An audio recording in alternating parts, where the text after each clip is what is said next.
friends, welcome back to my channel. Today we're working on a page from my December album.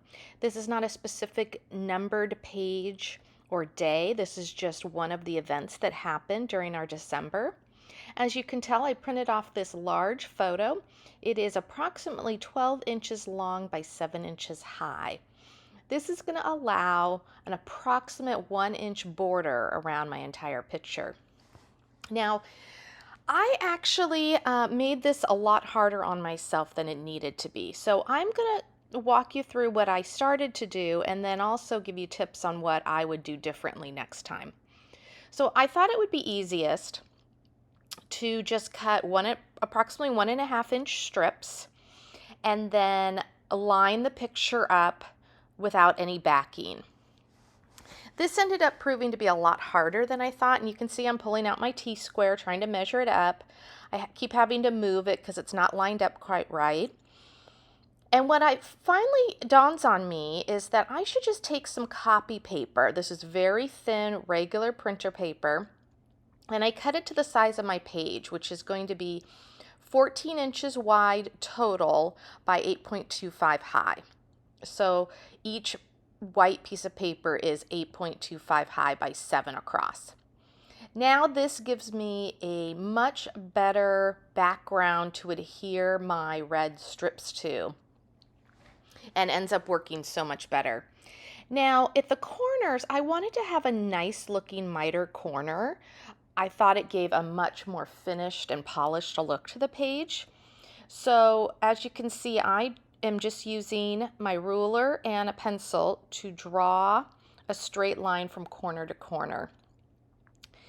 I am then just repeating this process for all my side strips, not for the top. I'm just doing it on the sides, and I will add those to the white pieces of paper. Once those are down, I will then attach the photograph on top of the background paper. Now, when you get up close to the layout, you really don't see the corners.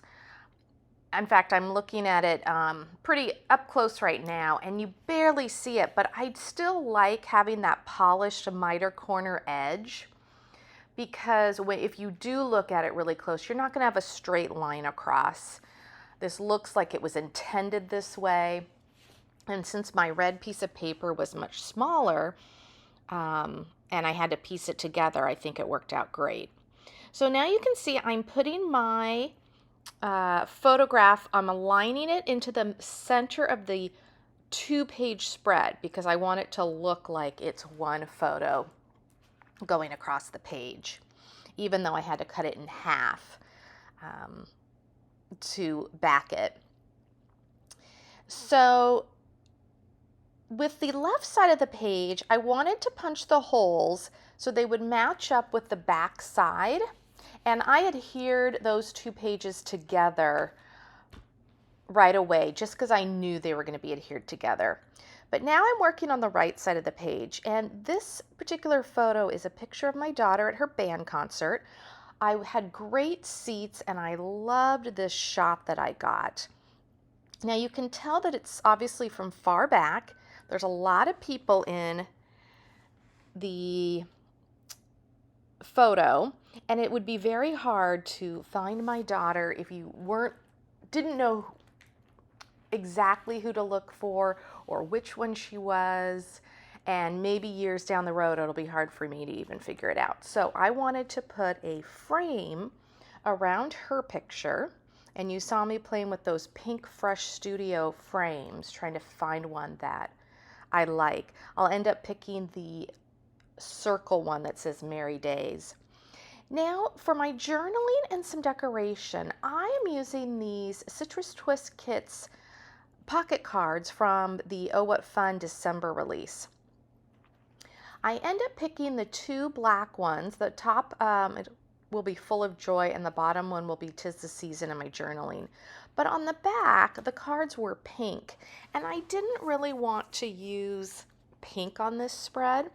So I found this red piece of paper that was a remnant from when I had cut the strips. And it fit perfect. It was exactly 3 inches across. So I'm going to end up cutting it into 2 3x4 cards and using it as a place just to play with embellishments and do some fun decoration on the back side of my cards. So I spend quite a bit of time pulling out so many of the different embellishments from the Oh What Fun kit from Citrus Twist. I end up cutting a lot of that out of the video just because it was very repetitive. But you can see me playing with some of it here. I played with some of these stickers, although I didn't take them off the backing. That worked out great to just cut them out, kind of play, see if I like the look of it. I end up basically going back to what I started with, which works out fine, but I cut a lot of the extra playing out. So here I am finally making some final decisions. I am leaning toward the circle chipboard piece, but I want to see how it's going to look with the cards in a page protector. And will you be able to see the circle, or will it look odd sticking out? So I'm just, again, playing around with a couple different of the chipboard pieces right now. Ultimately, I end up using the circle. I end up adding a heart embellishment piece to just bring your eye to the circle and just give it a little bit more decoration. I really loved these black cards and then the red chipboard plus the red matting. If you can see closely, the paper has some poinsettia flowers on there, and then in the bottom of the picture there are some poinsettia flowers on the stage. Now you might have seen earlier, because I have this photo stretching across both pages, I had to cut it down the middle, and some of the people in the picture are cut in half. Now, normally that would be concerning. I don't usually like to do that, but since this photo was so far back and we're really not looking at the other people in the picture, and even up close it's hard to tell who they are because the photograph is from so far away, that I didn't have a problem cutting those people in half. So now I am putting on some of the final embellishment and touches. Now I have a basket on my desk that has some random old embellishment or stickers that I didn't use on previous projects.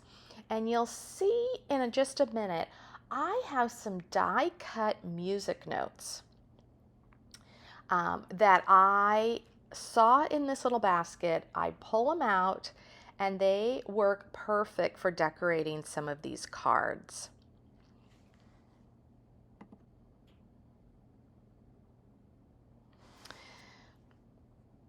So here we are again, just making some of the final touches. I loved pulling out some of the colorful ephemera pieces for these backside cards. It pulls out some of the blue in the curtains and the green in the trees. And it was just a fun way to play with more pieces. So here are those music notes I mentioned.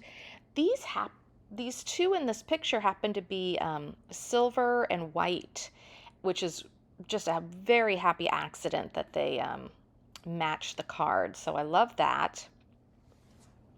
So one tip I would take away from this, it's great to have a basket or some kind of bin on your desk that has a lot of random pieces.